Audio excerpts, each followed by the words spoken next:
안녕하십니까?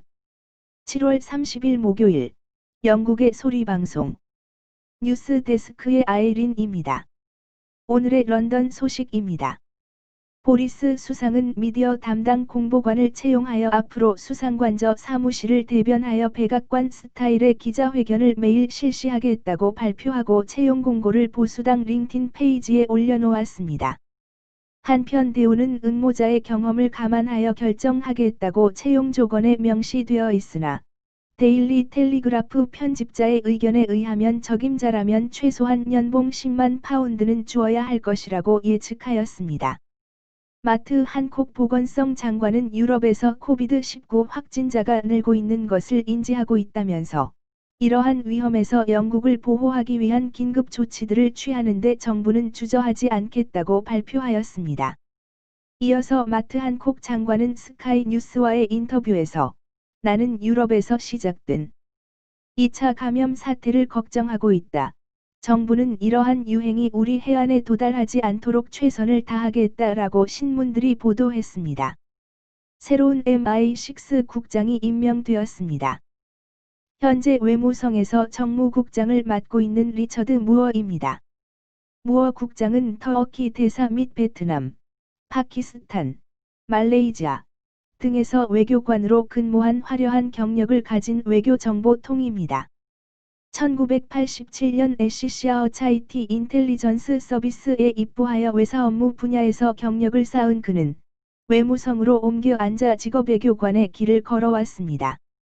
임명소감으로 SIS는 해외에서의 영국의 이익 증진을 위한 업무와 해외에 있는 영국 시민의 인권 보호를 위해 일하는 곳이다. 내가 성장한 원래의 자리로 돌아오게 되어서 기쁘다라고 말했습니다. 6년째 MI6 헤드를 이끌어온 알렉스 영거 국장은 세계가 냉전 이후 가장 위험스런 상태라고 말하며 무어의 발탁은 최고의 선택이라며 그는 조용하고 용감하고 사려 깊은 인물이라고 평가하였습니다. 업무는 9월 초 인수인계합니다. 다음은 북한의 불법 선적과 관련하여 영국 재무부가 발표한 금융제재 이행 지침을 본 방송 박지현 팀장이 간추리고 분석한 내용입니다. 영국 재무부는 27일 해상운송 업계를 대상으로 북한의 불법 선적 관행과 이에 연루돼 제재를 위반할 수 있는 위험성을 명시한 금융제재 이행 지침을 발간했습니다. 재무부 산하금융제재이행국 OFSI 은 이 지침에서 제재 대상국의 불법적인 활동이 해양 산업과 관련된 여러 분야에 걸쳐 발생할 수 있다고 경고했습니다.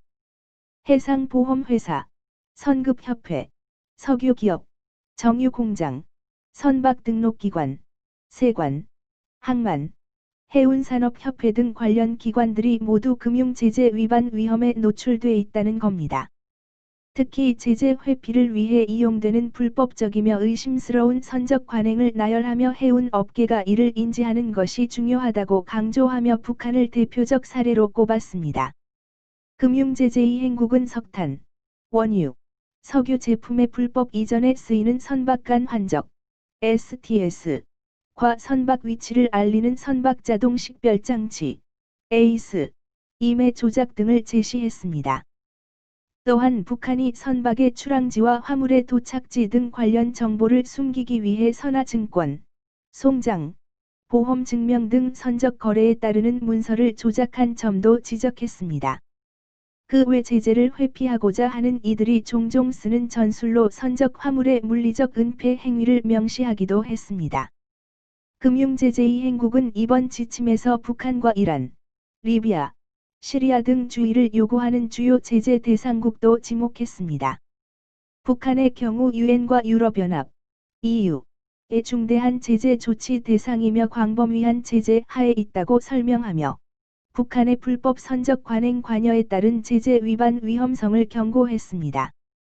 특히 대북 제재 하에 있는 일부 개인과 단체들이 선적 물품, 자금, 서비스의 최종 목적지를 숨기기 위해서 위장 회사를 이용하는 것으로 알려져 있다는 점을 명시했습니다.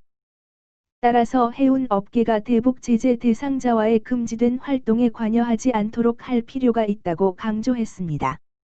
그러면서 북한 관련 활동에 수반되는 복잡성과 위험성을 고려했을 때 모든 대북 활동을 금융기관 등 관련 기관과 사전에 논의할 것을 권고한다고 밝혔습니다. 금융제재 이행국은 해운업계가 금융제재를 위반하지 않기 위한 충분한 조치를 이행할 책임이 있으며 영국, 유럽연합, 유엔의 금융제재 준수 실패에 따른 결과를 인지하고 있어야 한다고 강조했습니다. 시청해 주셔서 감사합니다. 지난 방송들을 보시려면 유튜브에서 영국의 소리방송을 찾아주십시오. 감사합니다.